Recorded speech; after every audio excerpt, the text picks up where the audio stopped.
भारतीय दर्शन में वेदांत को सर्वोच्च फिलॉसफी माना जाता है। भारतीय दर्शन में नहीं, विश्व के सारे जितने दार्शनिक हैं वो इस बात को मानते हैं कि भारत में अगर कोई फिलॉसफी बनी है तो वो वेदांत है, हाईएस्ट फिलॉसफी। भारत का कोई भी व्यक्ति ऐसा नहीं है जो वेदांत के अलावा और किसी चीज़ को जानता हो कि ये कोई फिलॉसफी है, क्योंकि सर्वोच्च चिंतन भारत में वेदांत के नाम से ही हुआ है। और परंपरा बन गई है भारत के अंदर कि जिस आदमी ने प्रस्थान त्रयी पर भाष्य नहीं किया उसको आचार्य पद पर आसीन भी नहीं कर सकते, और उसको आचार्य कह करके, आचार्य संबोधन करके नमन भी नहीं कर सकते। उसको कुछ और कह दो, पंडित जी कह दो, महात्मा जी कह दो, संत जी कह दो, लेकिन आचार्य नहीं कह सकते। आचार्य वही कहलाएगा जिसने प्रस्थान त्रयी पर भाष्य किया हो। प्रस्थान त्रयी का मतलब ये है उपनिषद, गीता और ब्रह्म सूत्र, ये तीनों मिलकर के प्रस्थान त्रयी कहलाते हैं। उपनिषद में सारा ब्रह्म ज्ञान है जितना भी है। गीता के अंदर कर्म है, कर्म प्रधान। और ब्रह्म सूत्र जो है, इन्होंने दोनों को मिला करके ब्रह्म सूत्र ने एक ऐसा, जितने उपनिषद थे उनको निचोड़ करके, उनका सार निकाल करके ब्रह्म सूत्र खड़ा कर दिया।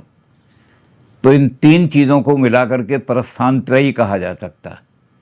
3 पिलर्स ऑफ इंडियन फिलॉसफी। भारतीय दर्शन के 3 पिलर है, स्तंभ हैं, जिन पर सारा भारतीय दर्शन खड़ा हुआ है। और वो भारतीय दर्शन जो है, जब 3 पिलर पर खड़ा हुआ है तो प्रस्थान त्रयी कहलाता है। वो जिसने आचार्य बनना हो, शंकराचार्य हो, रामानंदाचार्य हो, माधवाचार्य हो, रामानंदाचार्य हो, कोई भी आचार्य कहलाने वाला आदमी जब तक वो प्रस्थान त्रयी पर भाष्य नहीं करेगा, उसको ना तो आचार्य की गद्दी पर बिठाया जा सकता है, ना उसको हम आचार्य कह के नमन कर सकते हैं। नमस्कार भी करेंगे तो आचार्य नहीं कहेंगे। तो इस वेदांत के ऊपर कमेंट करने वाले लोग जो हैं, उनमें वेदांत दर्शन तो दे दिया बादरायण ऋषि ने, ब्रह्मसूत्र दे दिए, प्रस्थान त्रयी बना दी। अब इन पर जो भाष्य करने वाले लोग हैं, उनमें सबसे श्रेष्ठ भाष्य जो माना जाता है वो शंकराचार्य का ही माना जाता है। शंकराचार्य के भाष्य में बहुत सारी ऐसी कमियां दिखाई दी लोगों को कि उन्होंने कहा शंकराचार्य का दर्शन तो नीरस बना देता है आदमी को। ब्रह्म जो है वो निर्गुण है, निराकार है, वो ना करता है ना वो भोगता है, तो हमारी उपासना का विषय नहीं बन सकता। वो हमारी भावनाओं को, इमोशंस को न प्रेरित कर सकता है, ना उनमें कोई जान डाल सकता है। तो दक्षिण में ऐसे लोग जो थे, जो ब्रह्म को सत्य मानते थे, लेकिन वो कहते थे कि ब्रह्म जो है वो इस संसार से अलग नहीं है। इस संसार का नियंता बन करके ब्रह्म वो हमारे भावनाओं को भी प्रेरित करता है, हमें ऊपर उठने के लिए भी प्रेरणा देता है, वो हमारी उपासना का विषय भी है। ये संत लोग जो थे, जो दक्षिण में पैदा हुए, द्रविड़ देश में पैदा हुए, ये कहलाते थे आरवाड़ संत सारे। आरवाड़ लोग जो थे वो ऐसे थे जो उपासना और भक्ति करने वाले थे विष्णु की। भगवान विष्णु के रूप में है, और विष्णु का क्या रूप मानते थे कि संसार को शक्ति देने वाला। 12 आदित्य हैं, उसमें सबसे छोटा आदित्य जो है, 12 सूर्य हैं, उनमें सबसे छोटा जो सूर्य है वो विष्णु है। और यही सूर्य, हमारा सूर्य जो है, ये विष्णु ही है, क्योंकि इस गैलेक्सी के अंदर ये जो ब्रह्मांड है इस ब्रह्मांड में जितने भी सूर्य पैदा होते हैं, पैदा होते रहते हैं, मरते रहते हैं, तो इनमें जितने भी सूर्य आज तक पैदा हुए हैं उसमें सबसे बाद का सबसे छोटा सूर्य ही है। यही सूर्य हमें चूँकि प्रेरणा देता है, इसलिए हमें इसी की उपासना करनी चाहिए। तो दक्षिण के जितने भी संत थे वो उपासना पद्धति को मानते थे, इसलिए वो विष्णु की उपासना करते थे। और उन्होंने सामाजिक क्रांति भी बहुत बड़ी की कि जात पात का सारा, जैसे बुद्ध ने हटा दिया था, उन्होंने भी सारा जात पात हटा दिया। आलवाड़ संतों में बहुत सारे लोग जो थे, एक महिला भी थी आलवाड़ संत में। यहाँ अधिकार ये है कि भाई महिला को और शूद्र को वेद ज्ञान नहीं दे सकते। दक्षिण में आलवाड़ संतों ने सब, तो महिला भी भक्ति मार्ग की, उपासना मार्ग की थी। और कई ऐसे उपासक संत थे जो शूद्र योनि में पैदा हुए थे, बहुत लोग थे। तो रामानुज जो थे दक्षिण में जब पैदा हुए तो उन पर आलवाड़ संतों का बहुत ज़्यादा प्रभाव था। वो आलवाड़ संतों की उस भक्ति से बड़े प्रेरित थे और उन्होंने वेदांत के साथ उस भक्ति को जोड़ने का प्रयास किया, बड़ा सफल प्रयास किया। उनका दर्शन भी वेदांत दर्शन ही कहलाता है, क्योंकि उन्होंने प्रस्थान त्रयी पर अपना भाष्य किया है, गीता पर भी उन्होंने भाष्य किया है, ब्रह्मसूत्र पर भी भाष्य किया है और उपनिषदों पर भी अपना लेखनी चलाई है। तो चूँकि उन्होंने प्रस्थान त्रयी पर भाष्य किया है, इसलिए वे वेदांती तो कहलाते हैं वो। लेकिन उस वेदांत में उन्होंने क्या कर दिया कि शंकर तो अद्वैत वेदांती थे, रामानुज ने उसमें कुछ विशेषण जोड़ दिए और शंकर के वेदांत को उन्होंने मॉडिफाई कर दिया, परिष्कार कर दिया, उसको मांझ दिया अच्छी तरह से। रामानुज ऐसे ही थे, उनके जीवन में उन्होंने आलवाड़ संतों से यही सीखा था। उन्होंने सारे हिंदुस्तान का जो सारा भ्रमण किया तो जगह जगह मंदिर बनवाए। सबसे पहला मंदिर जो रामानुज ने बनवाया वो पहला मंदिर था हिंदुस्तान के अंदर जिसमें जाति विहीन मंदिर कहलाता है वो, यानी जाति पाति कोई नहीं पूछता था और मंदिरों में शूद्रों को घुसने की इजाज़त नहीं थी। वहाँ पहले गोत्र पूछा जाता था कि कौन सा गोत्र है, तब तो हम जाके तुम्हें पूजा करवाएंगे, नहीं तो तुम्हें पूजा का कोई अधिकार नहीं है।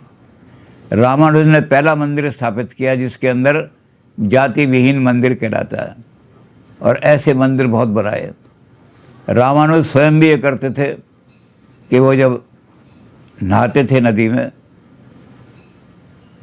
तो नहाने के बाद जब निकलते थे वहाँ से, तो अपना एक चेला था, वो शूद्र था, वो जाकर के उसकी झोंपड़ी में बैठते थे शूद्र की, और वहीं अपने शरीर को सारा कपड़े उपड़े बदलते थे, चेंज करते थे। तो एक आदमी ने उनसे पूछा कि आप ब्राह्मण हो, बहुत ऊंचे ब्राह्मण हो, वेद पर भाष्य कर रहे हो, ब्रह्मसूत्र पर भाष्य कर रहे हो, आचार्य पद आपने प्राप्त किया है, और उसके बाद भी आप एक शूद्र के साथ जाकर के बैठते हो।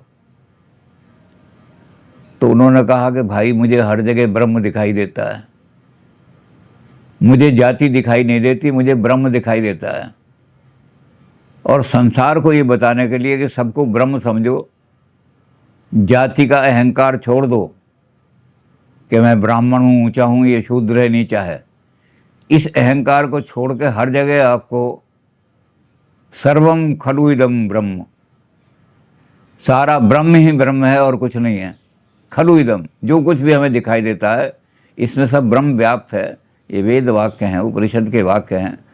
तो कहते मैं इसलिए इसकी झोंपड़ी में आकर बैठता हूँ कि मेरा जो ब्राह्मणपन का अहंकार है वो निकल जाए, कहीं मुझ में ब्राह्मणपन का अहंकार ना आ जाए और मैं इसको शूद्र को ब्रह्म के रूप में ना देखूं, बल्कि इसको कुछ और चीज़ देखूं।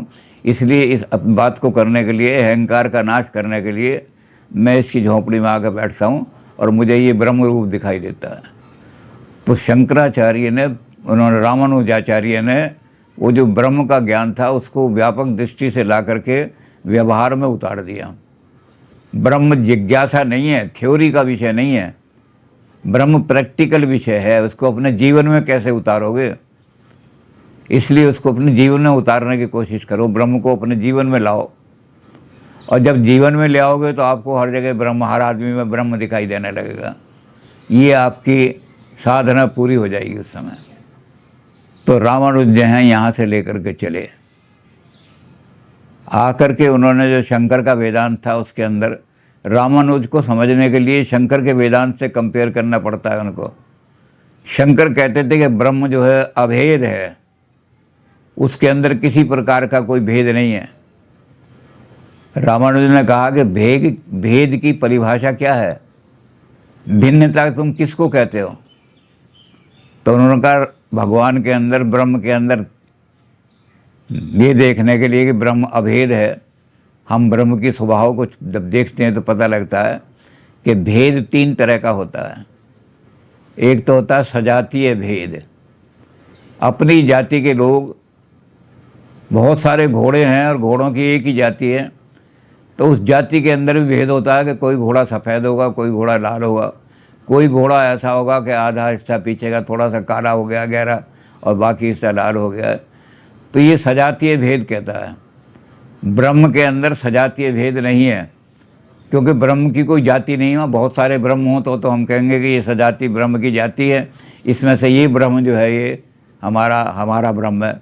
तो ब्रह्म का सजातीय भेद हो ही नहीं सकता, संभव ही नहीं है, क्योंकि ब्रह्म की कोई जाति नहीं, ब्रह्म तो अकेला है। एको ब्रह्म द्वितीयो नास्ति, एक ही ब्रह्म है, दो है ही नहीं, द्वितीय हो ही नहीं सकता। तो इसलिए सजातीय भेद नहीं है ब्रह्म में।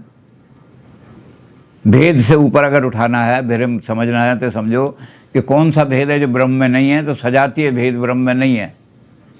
दूसरा भेद होता है विजातीय धर्म, विजातीय भेद। अपनी जाति के अतिरिक्त दूसरी जाति के साथ कंपेयर करो। घोड़ा और गाय के अंदर विजातीय भेद है, दोनों की अलग अलग जातियां हैं। तो उनको हम समझाएंगे कि घोड़ा इस तरह का होता है, गाय इस तरह की होती है। गाय के खुर फटे हुए होते हैं, घोड़े का खुर फटा हुआ नहीं होता। और भी चीज़ें बताएंगे तो हम कहेंगे ये विजातीय भेद हो गया। ब्रह्म में विजातीय भेद भी नहीं है, क्योंकि ब्रह्म के अतिरिक्त दूसरी कोई चीज़ है ही नहीं दुनिया में। और जब कोई दूसरी चीज़ नहीं है तो विजातीय, 2 जातियाँ कहाँ से हो जाएंगी? 2 जातियाँ हो तो हम कहेंगे। लेकिन एक भेद ऐसा है जो ब्रह्म के अंदर है मौजूद, वो कहता था स्वगत भेद। अपने शरीर के अंदर एक ही शरीर है, उस शरीर के अंदर उंगली में और आँख में भेद है, टांग में और पेट में भेद है। तो ये स्वगत भेद जो हैं, ब्रह्म की रचना इस प्रकार की है कि इसमें स्वगत भेद हैं। उन भेदों को डिनाई नहीं किया जा सकता, क्योंकि उन भेदों को डिनाई कर देंगे तो होगा कि ब्रह्म में जब कुछ भी नहीं है, ना आकार है ना गुण है, तो वो नथिंगनेस है फिर तो। इसलिए कुछ मानना पड़ेगा कि ब्रह्म क्या है, ये कोई नकारात्मक नहीं है, इसमें कुछ ना कुछ है। तो इसलिए उन्होंने कहा कि हमें देखना पड़ेगा कि ब्रह्म जो है वो निर्गुण ब्रह्म नहीं हो सकता। निर्गुण में तो निर्गुण भी नहीं होगा, निराकार भी नहीं होगा, तो उसे लॉजिक से हम जान भी नहीं सकते, अनुभूति भी नहीं हो सकती।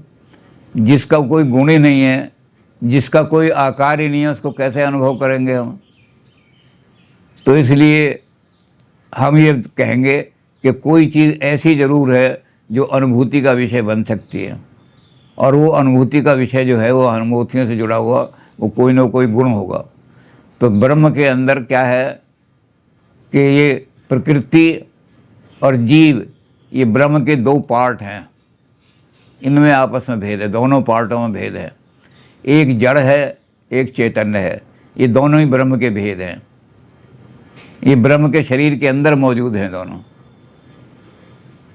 तो इसलिए रामानुज ने 3 चीज़ों को सत्य माना। एक ब्रह्म सत्य नहीं है, ब्रह्म सत्यम जगन मिथ्या नहीं है, बल्कि उन्होंने कहा कि ब्रह्म भी सत्य है, चेतन जीव भी सत्य है, और जड़ प्रकृति भी सत्य है, क्योंकि ब्रह्म के भाग हैं ये दोनों ब्रह्म के भाग हैं, इसलिए ये भी सत्य है। इनको असत्य नहीं कह सकते। शंकराचार्य ने इनको असत्य कहा, ये असत्य नहीं हो सकते, क्योंकि ब्रह्म अगर सत्य है तो उसके भाग भी सत्य होंगे। अगर ब्रह्म सत्य है और उसके भाग को हम असत्य कह दें तो फिर ब्रह्म भी सत्य नहीं होगा। असत्य से बना हुआ कोई भी चीज़ सत्य नहीं हो सकती। दो जो सत्य से बने हुए, इसलिए उन्होंने कहा तीन सत्य मानो, ब्रह्म मानो, जीव मानो और प्रकृति मानो। प्रकृति परिवर्तनशील है, प्रकृति वैसी है जैसी सांख की प्रकृति है।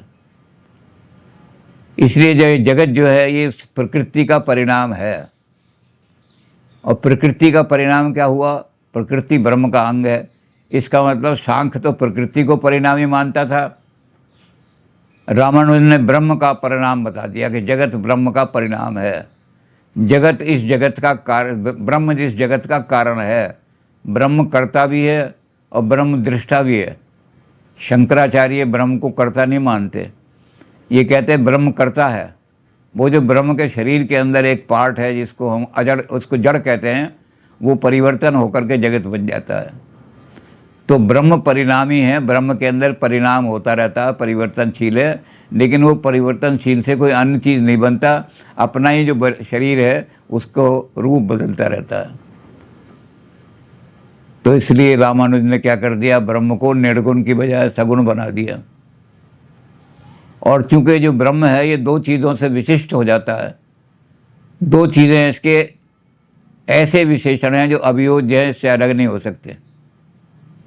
जीव, चेतन और जड़, ये ब्रह्म के दो अंग ऐसे हैं जो ब्रह्म से अलग, यही ब्रह्म के ही पार्ट हैं, इन्हीं से मिलकर तो ब्रह्म बना हुआ है। तो ये ब्रह्म से चूँकि अलग नहीं हो सकते, अभियोज्य हैं, ब्रह्म के साथ लगे हुए हैं, ये ब्रह्म के विशिष्ट गुण हैं, ये ब्रह्म के स्वरूप लक्षण हैं, ब्रह्म से अलग नहीं हो सकते। तो जब विशिष्ट लग जाता है इसके साथ तो अद्वैत विशिष्ट अद्वैत हो जाता है। ब्रह्म जब विशेषणों से लग जाता है, ब्रह्म के अंदर विशेषण आ जाते हैं तो विशिष्ट अद्वैत बन जाता है। ब्रह्म है तो अद्वैत, दूसरा कोई नहीं है ब्रह्म कहते, ब्रह्म ही है दुनिया के अंदर। लेकिन ब्रह्म के कुछ विशिष्ट रूप बन जाते हैं, जड़ और चेतन उसके ब्रह्म के ही भाग हैं, ब्रह्म के हिस्से हैं, ब्रह्म के शरीर के दो अंग हैं। तो इन दो अंगों से वैशिष्ट हो जाने के कारण से ये इनका जो रामानुज का जो अद्वैत वेदांत है वो विशिष्ट अद्वैत बन जाता है।